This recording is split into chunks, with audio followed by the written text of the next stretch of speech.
The world is full of urban legends, remarkable stories that spread like viruses around the planet, mutating and evolving until no one can remember which ones are true and which ones are urban legends. In this episode called Stolen Dreams, you'll see 3 stories of deep desires that turn into dark nightmares. First up, Tasmita Hanif falls into the clutches of a thief who wants to steal a lot more than money. Then a dream vacation in Ireland ends with a hangover no one can believe. And finally, a wealthy family dreams that their name will last for generations, but cruel fate has other plans. Watch all 3 stories and decide which ones are true and which ones are false. Find out if you guessed right at the end of the show. First, it's a story we like to call Pregnancy Predator. Tasmita Hanif seems like any young woman. She likes to be pampered. It's hard to believe she was involved in one of the most shocking stories in South African history. I do have moments where I'm like, no, can't be me. Back in 2000, 16-year-old Tasmita was 7.5 months pregnant. Then one fateful day, she meets a woman who will change her life forever. She introduced herself as Lazarine, and that she's new in town and she didn't know everybody in the area. Lazarine is also pregnant, and the 2 girls hit it off. A week later, they meet at Tasmita's to hang out. She was very interested in my pregnancy, which I found a bit strange because whenever I asked her questions about herself, she would change the subject. Tasmita asks again about Lazarine's pregnancy, but she doesn't want to talk anymore. Instead, Lazarine suggests that they go to the mall, but Tasmita has to check with her father first. Well, firstly, he said, Taz, you don't know this woman and you can't be walking around. I mean, you're 7.5 months pregnant, anything can happen. And to me, it was like, Dad, please, I'm bored. All my friends are at school, just going to the town center. Please, just let me go. Her dad finally gives in. The girls head out. On the way, Lazarine tells Tasmita she wants to go home and get her bank card. It's a small detour that seems innocent enough. But inside, Lazarine announces she has a surprise. I'm like, that's so sweet, thank you. So she said, I want to give it to you, but I'm shy. You must close your eyes. I don't know, all of a sudden, I just felt funny. And she started saying things like, you're a good person, and you have a wonderful family who loves and supports you, and your boyfriend, and you're about to become a mother. I'm like, okay. And she's like, yeah, you have everything I want. And then the next thing I felt was a knife against my throat. Get up! Please don't hurt. Shut up! And she said, if I scream, she'll hurt me. So I said, you can take whatever you want, just don't hurt me. But Lazarine has other ideas. It's the stuff of nightmares.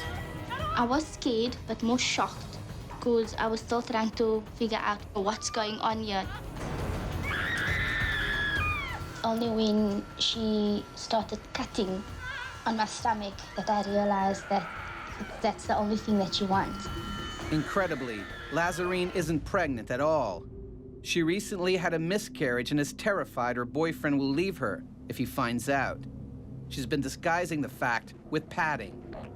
And now Lazarine is going through with a horrifying solution, passing Tasmita's baby off as her own.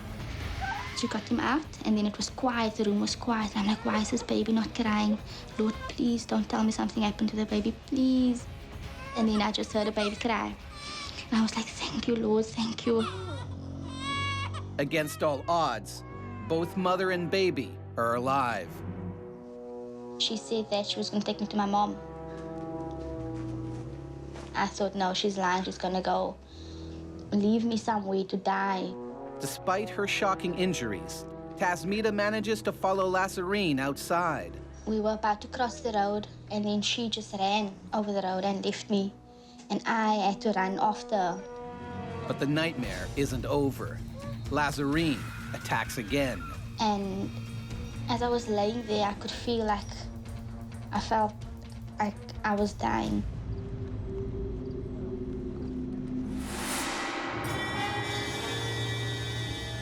The next thing I hear is the voice of this boy.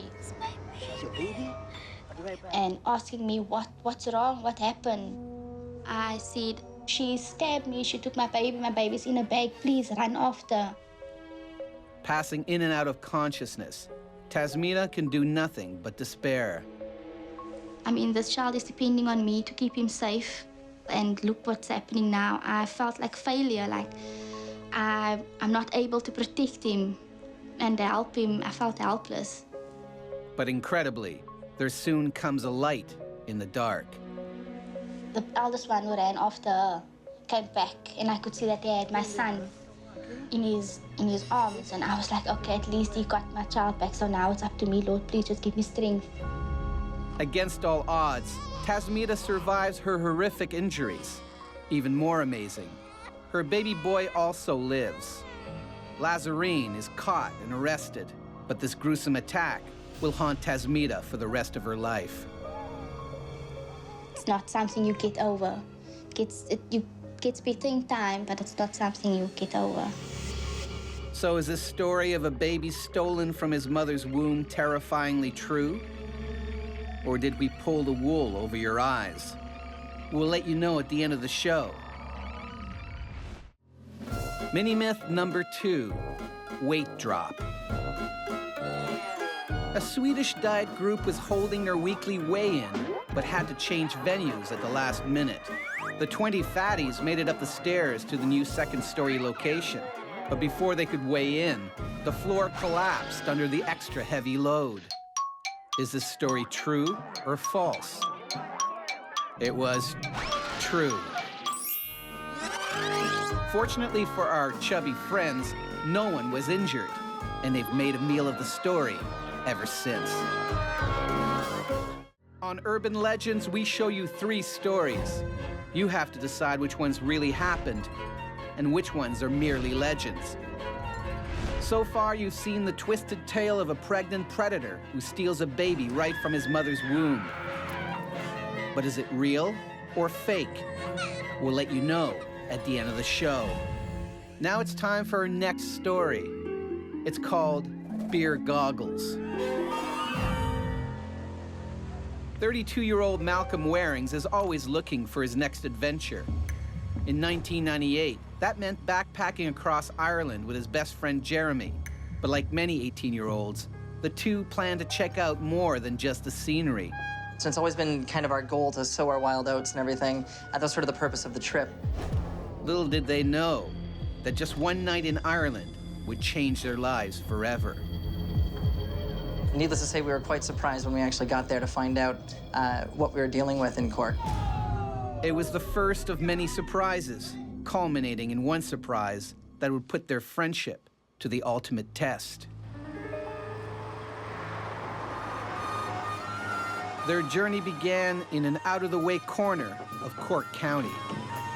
Oh, right in now. Thank you. Their B&B's owner wants to show off her dolls and doilies, but these horny hitchhikers have other priorities. Is there like a pub around here? Frankin' and skankin'. The pub looked completely authentic. It looked like something right out of a movie. When we actually went into the pub itself, we were pretty surprised.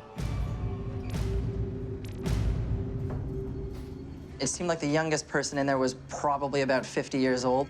We're obviously quite disappointed because we'd shown up to actually pick up ladies. We figured we might as well make the best of it. 2 of your finest Irish ales. The boys aren't afraid to pound back pints with pensioners. Cheers. I got up to my old tricks and ordered a couple pints for a couple of the gentlemen that were around the bar. Just wanted to start, keep some of the momentum going. After 4 hours, the old-timers have nearly drunk them under the table. Jeremy and I both have pretty much had our body weight at this point, and all of a sudden the barmaid starts to look really, really good. And that was around the time where we figured it was probably time to pack it in. I still don't really know how we made it back. All I know is that both of us were kind of supporting each other, trying to make it back, trying to remember where we were staying that night.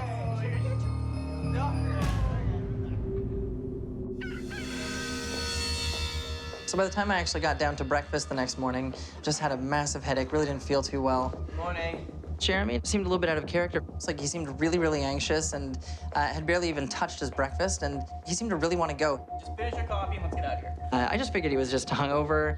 I hope you've had a very nice time now. Thank you very much. And she gave Jeremy a big, big hug and asked him for his address. And I just figured it was to send like an invoice.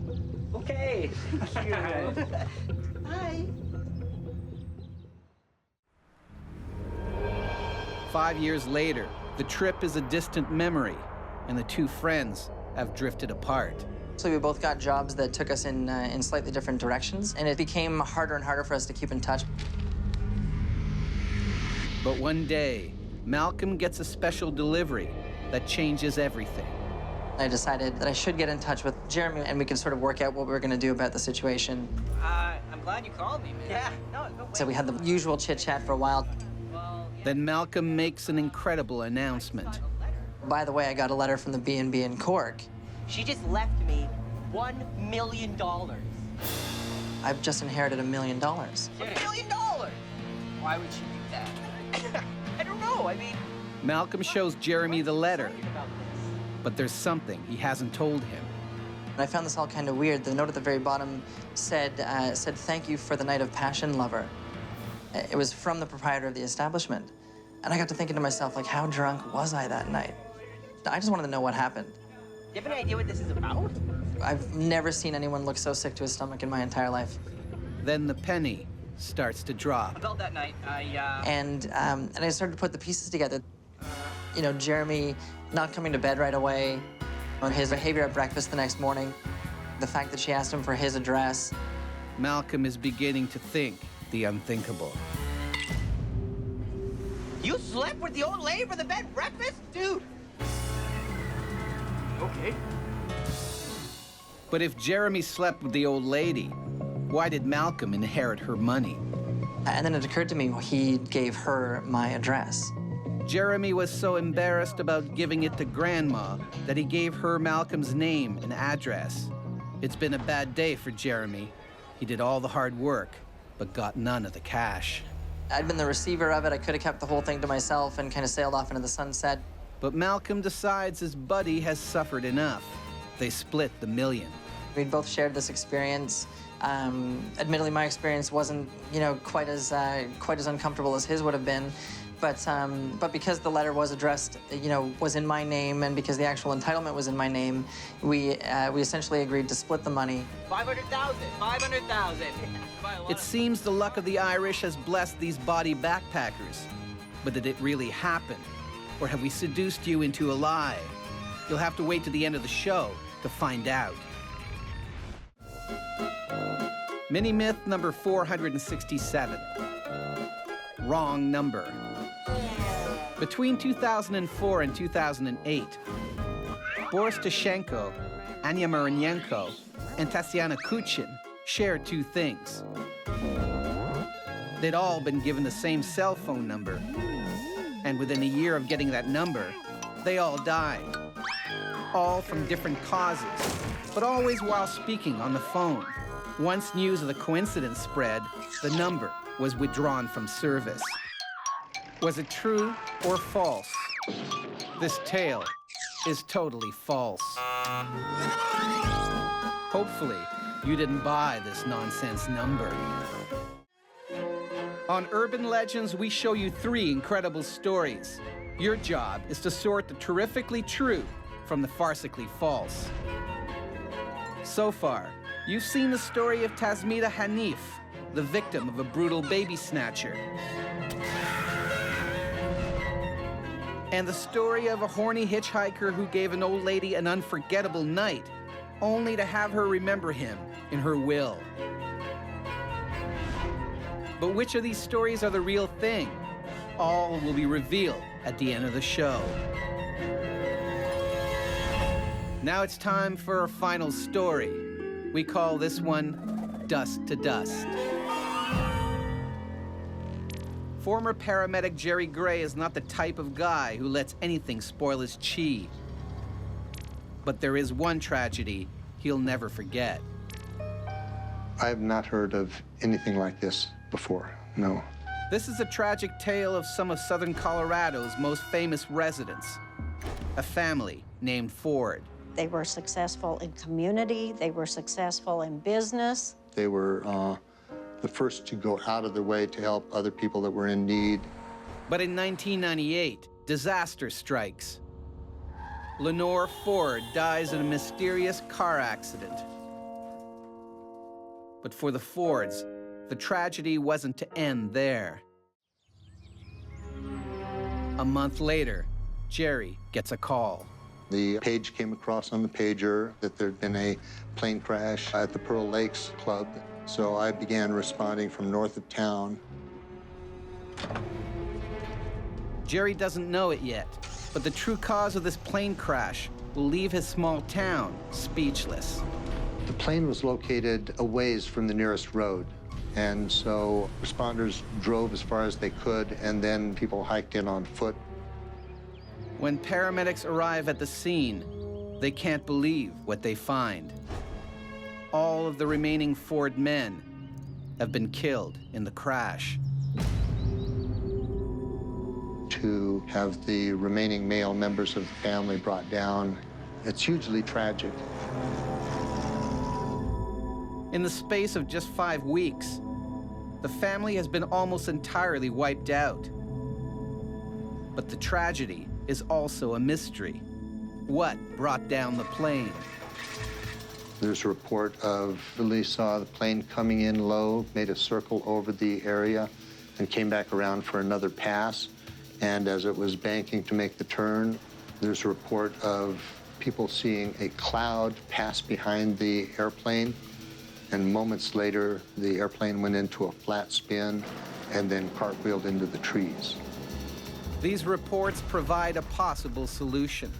They found a tan and gritty to the touch powder distributed universally over the inside of the cabin. Some of my responders thought that it was a fire dispersal system. An aircraft fire prevention system used too late? That's what everyone believes at first. But it turns out that there was no such fire suppression system in place, and there were no engine problems with the plane. The cause of the crash is still a mystery. And a bigger question remains. Why were all the Ford brothers on a plane at the same time? The answers will defy belief. The family had Lenore cremated, and the purpose of this flight was to scatter the ashes at the family homestead. But this heartfelt tribute is far more hazardous than the Ford brothers realize. Lenore would never have wanted that to happen. She would not have wanted her family to take a risk like that. It takes 30 minutes to reach the Ford family cabins, the place Lenore spent many happy summers. The plane approached the area where the cabins were at and made one loop and was coming back for a second loop. But scattering their mother's ashes while flying at 100 kilometers per hour is no simple matter. Ashes can blow back in a moving airplane, very much like when you try to throw something out the window of a moving car. The puff of smoke or the cloud that passed behind the airplane that witnesses stated may well have been the ashes of Lenore. It's very likely that ashes blew back inside the cockpit, disorienting and disabling the pilot just long enough to cause the plane to stall. In seconds, all of Lenore's sons meet their final end. I believe that this was a hugely ironic incident. The loss of those 4 particular family members to this clan basically wiped out a generation of the Ford family. An act meant to honor their dead mother claims the lives of all her sons. But did it really happen? Or did we just blow smoke in your eyes? It's time to reveal the truth about our 3 incredible stories. First up, it's the tale of the pregnant woman who fell prey to a twisted baby snatcher. But did it happen? Hi, I'm Tasmita Hanif. This is my son Tariq, and this is a true story. Caesarean kidnappings may sound like urban legend, but they're horribly true and often fatal. Miraculously, both Tasmita and her son survived this gruesome assault. Her attacker was found unfit to stand trial. Next, it's a story of drinking buddies Jeremy and Malcolm, who inherit $1 million after one of them has an unforgettable romp with a retiree. But is it true? Inheriting $1 million is a real dream come true, but I wouldn't know. It's fake. This myth has been around for ages, probably because we want to believe drunken stupidity can pay off. But usually, all you get is a horrible hangover. And finally, there's a story of the Ford family, ironically taken down by their mother's remains. But now that the dust has settled, are you convinced? My name is Jerry Gray. I'm Hinsdale County Coroner, and this is a true story. Tragically, that plane crash of 1998 wiped out a generation of Ford family men. This story is true. It even inspired pilot Bonnie Hardin to create a special device to allow family members to scatter their loved ones' ashes from the air without putting their own lives at risk. That's the end of our episode called Stolen Dreams. Were you able to separate the righteously right from the ridiculously wrong? Don't worry if you couldn't. You'll get another chance to separate fact from fiction in the next installment of Urban Legends.